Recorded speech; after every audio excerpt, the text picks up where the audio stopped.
As enchentes que atingem o Rio Grande do Sul já trazem consequências para a distribuição de alguns alimentos pelo país. As inundações no Rio Grande do Sul afetam parte da produção agrícola do estado, com destaque para as plantações de arroz, alimento, claro, essencial na mesa dos brasileiros. Grandes redes de supermercados e de atacarejo estão racionando os volumes vendidos de arroz, leite, óleo de soja e feijão, alimentos que são produzidos pelo Estado. Para evitar o risco de desabastecimento, o governo federal autorizou, por meio de medida provisória, a importação de até 1 milhão de toneladas de arroz pela Companhia Nacional de Abastecimento.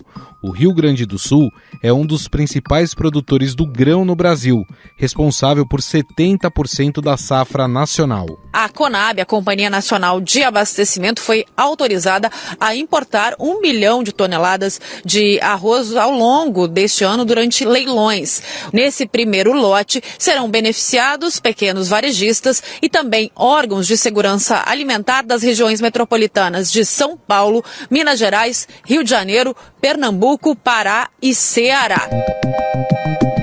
A Companhia Nacional de Abastecimento calcula em uma estimativa preliminar que as perdas na safra de grãos 2023-2024 no Rio Grande do Sul deve alcançar aproximadamente 1 milhão de toneladas em virtude das enchentes. Na soja, a Conab prevê perdas de 700 mil toneladas na produção do Rio Grande do Sul na safra atual. Já no arroz, a companhia estima perdas de 230 mil toneladas na produção gaúcha, considerando o cereal que ainda não foi colhido.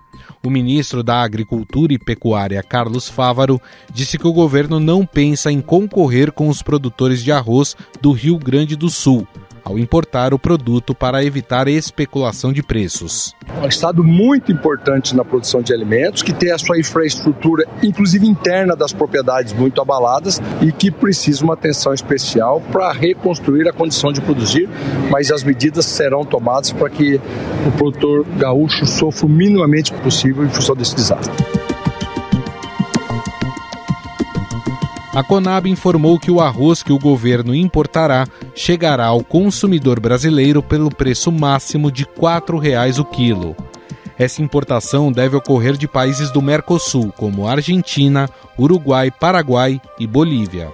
A Conab deve revender o que for importado diretamente para pequenos mercados, nas periferias das cidades, especialmente no Norte e Nordeste.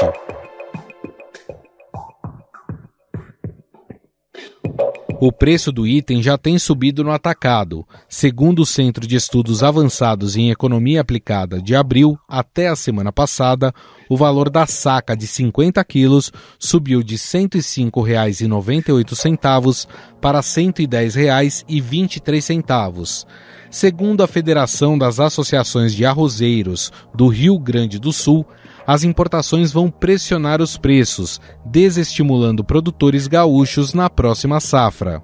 Além das plantações, o agro no estado enfrenta questões logísticas que dificultam o escoamento dos alimentos para o restante do Brasil, já que estradas foram destruídas. Supermercados estão limitando a compra de arroz depois das enchentes no Rio Grande do Sul, mas os produtores garantem que há estoque suficiente para o abastecimento.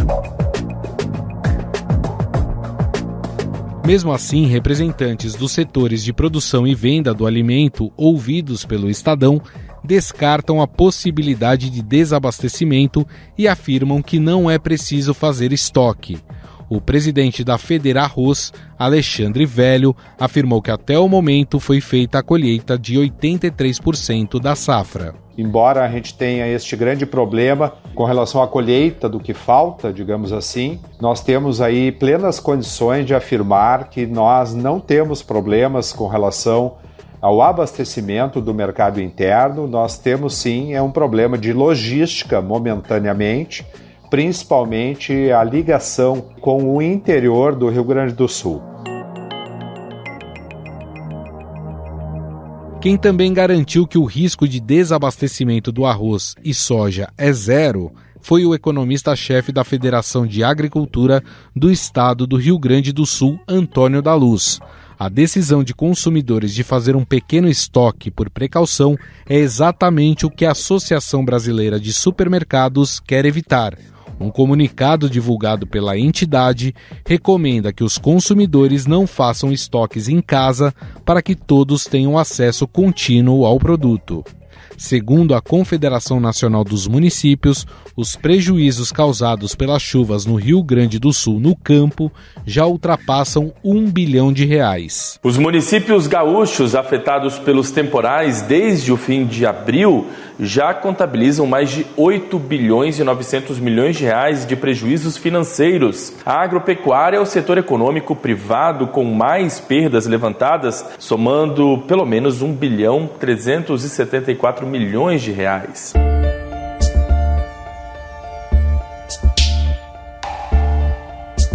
Os dados são parciais, uma vez que nem todos os municípios conseguem contabilizar as perdas e inserir as informações no sistema da Confederação. Afinal, qual o real impacto das enchentes no Rio Grande do Sul para o agronegócio brasileiro? As medidas tomadas até aqui pelo governo são as mais adequadas? Sobre o assunto, vamos conversar com o economista Felipe Serigati, pesquisador da FGV Agro.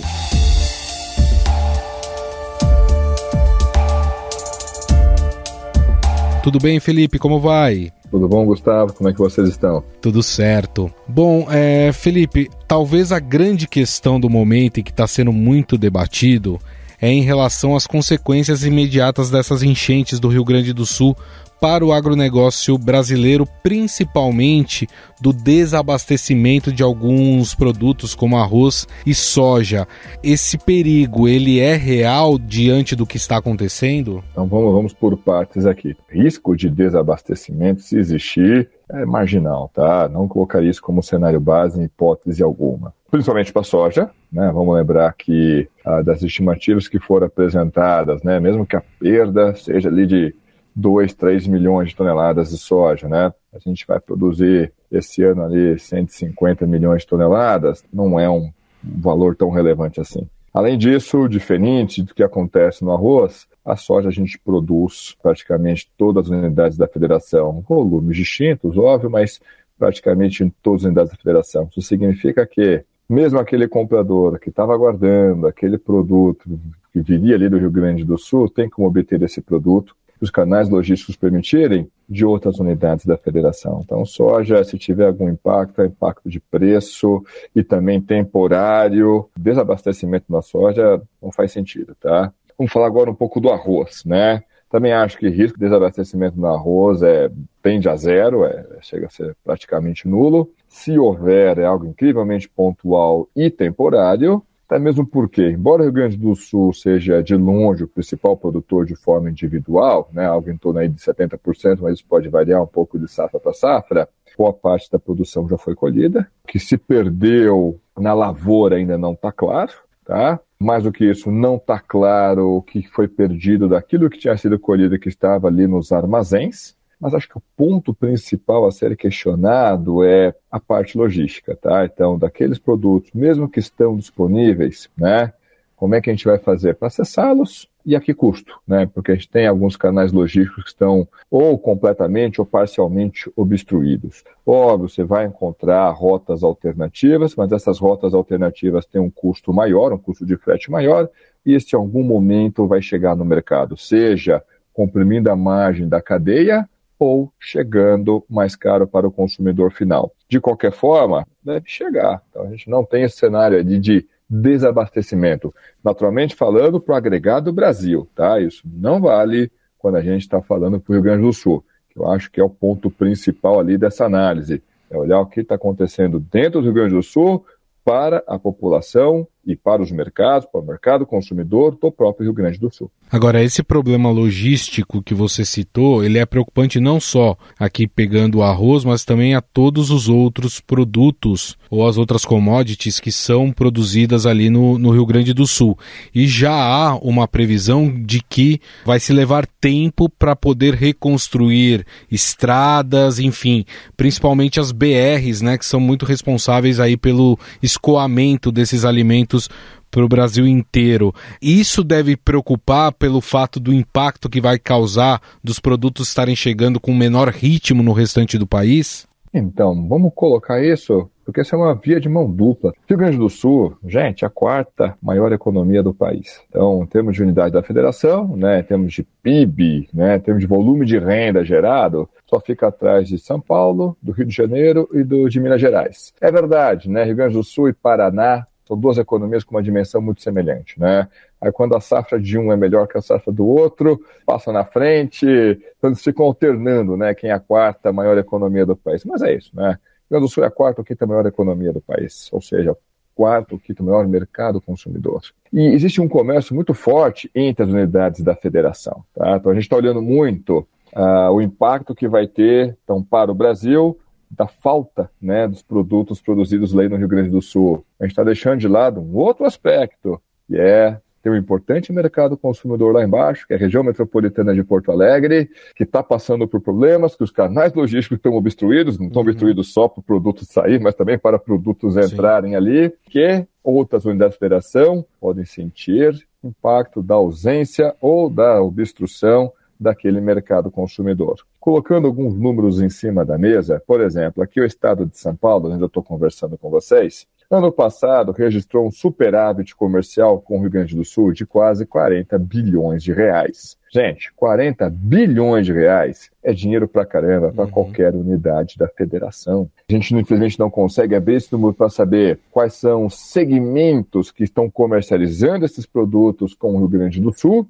mas o fato é, nós não podemos esquecer que esse impacto não se resume aos produtos do Rio Grande do Sul que vão fazer falta no restante do país, mas a dificuldade de acessar aquele importante mercado consumidor pode gerar para o restante do país. E só abrindo um pouquinho mais esse ponto, veja, quando a gente olha para a economia do Rio Grande do Sul, óbvio que ele vende seus produtos para as outras unidades da federação, mas para a maior parte das cadeias produtivas ali do Rio Grande do Sul, não apenas agropecuárias, mas também da indústria do Rio Grande do Sul, para a indústria gaúcha, o principal mercado consumidor deles é o próprio Rio Grande do Sul, é a própria região metropolitana de Porto Alegre. Vamos pensar aqui na indústria de produtos laticínios, tá? De leites e derivados, ok? O Rio Grande do Sul exporta isso para o restante do país, sem dúvida alguma, mas o grande mercado consumidor deles é aquela gigantesca região metropolitana que está passando por sérios problemas. Então, quando a gente for analisar esses impactos econômicos, não podemos esquecer que é uma via de mão dupla e que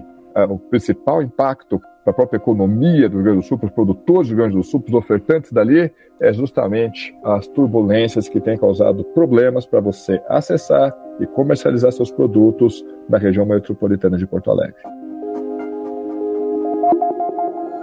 Tem um ponto aí de discordância que está acontecendo nesse momento.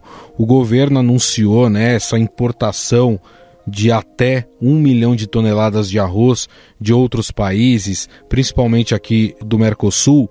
Ao mesmo tempo, a Associação de Produtores de Arroz lá do Rio Grande do Sul diz que essa medida ela pode acabar desestimulando a produção de arroz no estado. E aí eu te pergunto, é necessária essa intervenção por parte do governo federal, que já até anunciou que o quilo do arroz importado vai custar no máximo R$4? Essa medida, ela é importante ou ela não era necessária, como dizem os produtores lá do Rio Grande do Sul? Então, novamente, vamos dividir isso aqui em partes, né? Em primeiro lugar, importar não é pecado, tá? Então não tem nenhum problema. Assim como a gente, quando temos excedente de arroz, vamos lembrar que aconteceu no segundo semestre de 2020. Então quebrou a safra de arroz do leste asiático, os principais produtores e consumidores de arroz do mundo. Então faltou arroz do mundo, né? O mundo meio que perguntou, e aí, quem tem arroz para fornecer para a gente? Meio que o Brasil levantou a mão e falou, olha, arroz não é exatamente o meu forte, mas eu tenho um excedente aqui. Corta o seu barquinho no porto, acho que dá para encher o container, só temos que negociar o preço. Assim como a gente exporta nosso excedente quando há necessidade, importar, se houver necessidade, também não é nenhum pecado. O ponto é, já está claro que há necessidade de trazer esse cereal de fora? Para mim isso ainda não está claro, tá? Óbvio, é bom manter essa janela pronta, caso haja necessidade, um problema de desabastecimento, esse produto chegar até o mercado, isso é importante, manter essa porta aberta, Mas se a intenção for colocar arroz para dentro para segurar preço, segurar a inflação, não sei que seja algo muito fora do comum, talvez não seja necessário. De qualquer forma, e isso acho que é uma boa notícia, até o momento nós não vimos problemas de desabastecimento. Pode ter tido ali coisa pontual no supermercado que ficou faltando, pânico porque é um festival de fake news, né? Dizendo estoquem arroz dentro de casa porque vai faltar e as pessoas vão no mercado e acabam comprando mais do que é necessário. Tirando esses problemas pontuais, até o momento nós não vimos problemas de desabastecimento. Se você derrubar o preço, ok, o consumidor vai ficar feliz sem dúvida alguma, mas o preço é um importantíssimo sinalizador no mercado. Se o preço estiver elevado, simplesmente o que o pessoal vai tentar fazer no ciclo seguinte, e esse ponto é importante, se tiver condições de produzir, é produzir mais daquele produto que está mais caro. Vamos lá, quanta gente não viu aqui a inflação do feijão? E o feijão ficou caro. Ok, adivinha só o que o produtor vai tentar fazer no ciclo seguinte? Vai tentar produzir aquilo que está com preço baixo? Não, vai tentar produzir aquilo que está com preço mais alto, aquilo que está oferecendo uma margem maior para eles. Só que não é o único produtor que vai ter essa brilhante ideia. Vários produtores vão ter essa brilhante ideia, vão produzir feijão, aumenta a quantidade ofertada de feijão, e esse preço do feijão retoma sua trajetória de equilíbrio de longo prazo. Com exceção de algumas disrupções ali, muito fora do padrão, e a gente ainda não enxergou isso, a não ser dentro do Rio Grande do Sul, não há necessidade para fazer intervenções mais contundentes no mercado. No entanto, deixa o instrumento ali pronto. Se houver necessidade, é só fazer uso dele. E a gente já tem visto, né, inclusive essa corrida aos mercados, né, com medo do desabastecimento de arroz, mas de outros produtos também. Tem o óleo de soja, que tem também, tá havendo uma corrida aí para comprar cada vez mais, guardar dentro de casa mais desses produtos, e inclusive mercados que estão até limitando agora a compra desses produtos por consumidor. De algum jeito, é esperado, vocês já calculam isso, o impacto na inflação, principalmente dessas commodities, e de como isso pode mais para frente afetar a população brasileira? Então vamos por partes, né? Se for pensar ali em preço de forma individual, o que mereceria uma atenção mais forte é justamente o arroz. Quando a gente for olhar agora para a soja, a gente não pode esquecer que a soja e, por consequência, né, os seus derivados, um óleo de soja, farelo, ração, sempre associado ao preço da soja, que, por sua vez, seu preço é formado lá fora, tá? Na Bolsa de Chicago. No momento que a gente conversa, o pessoal lá fora está muito mais atento ao que tem acontecido na evolução da safra norte-americana de soja. A mesma coisa vale para milho, do que tem acontecido aqui no Brasil. Isso em termos de preço. Então, a gente não imagina que vai ter ali um choque relevante de preço. Se tiver, é um choque temporário e de magnitude ainda bastante moderada, tá? O arroz, a gente continua esperando que seja um choque temporário, a magnitude até pode ser maior ali, por obstrução principalmente de canais logísticos, algum problema ali para fazer o produto chegar ao seu destino final, e aí acaba chegando com um custo mais elevado, mas, de novo, choque temporário, né? Não temos visto pelo desabastecimento. E ainda assim, caso isso aconteça, é só acionar ali os mecanismos disponíveis, por exemplo, a importação. Mas até o momento a gente não viu problemas contundentes de desabastecimento. Pensando agora em futuro, porque a gente está falando muito sobre a safra que foi colhida, mas a gente tem que pensar na safra que vai ser plantada. E o estado do Rio Grande do Sul foi bastante atingido, como a gente falou, vai demorar aí talvez anos para se recuperar. Em relação às safras futuras, qual é o impacto disso? Claro, partindo do princípio de que essa recuperação do Estado vai demorar.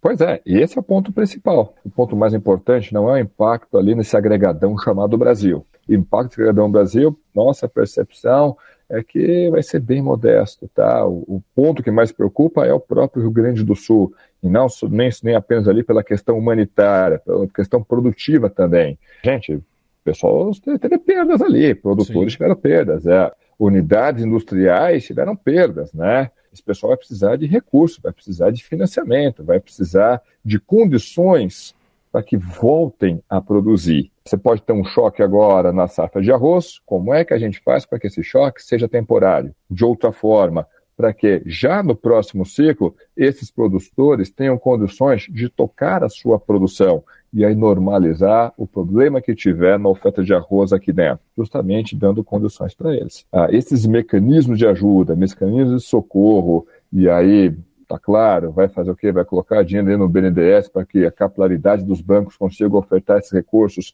para quem for precisar. Se vai ter algum mecanismo direto de pagamento, não sabemos, tá? Mas o fato é, a população local, os produtores locais, eu não estou falando apenas de produtores agropecuários, também estamos pensando na indústria, estamos pensando no varejo local. Toda essa turma vai precisar de suporte. Nós temos que fazer o que for necessário para que esse choque seja temporário, uma vez que a água tenha baixado, uma vez que a gente tenha como dimensionar o tamanho ali dos danos, dar o suporte necessário para que a atividade produtiva do Rio Grande do Sul possa retomar ao que era minimamente antes de toda essa tragédia. Então esse é o ponto mais importante, tornar esse choque o mais temporário possível. E acho que um ponto importante é que a gente ainda não consegue mensurar o tamanho dessas perdas, né? Porque a água ainda não baixou em boa parte do estado, né? E a gente só vai conseguir fazer esse levantamento do quanto de fato foi atingido a partir do momento que a água retroceder.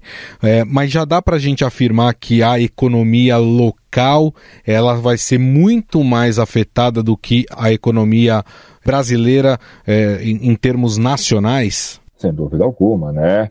Mais atividades aqui no Brasil estão funcionando, exceto, né, aquele aspecto que eu comentei no início da nossa conversa, daqueles produtores, né, daqueles ofertantes aqui nas demais da federação, que tem como destino final o mercado consumidor do Rio Grande do Sul, e aí o maior mercado consumidor do Rio Grande do Sul é a própria região metropolitana de Porto Alegre, exceto isso, os impactos aqui no restante do país são impactos de segunda ordem, né?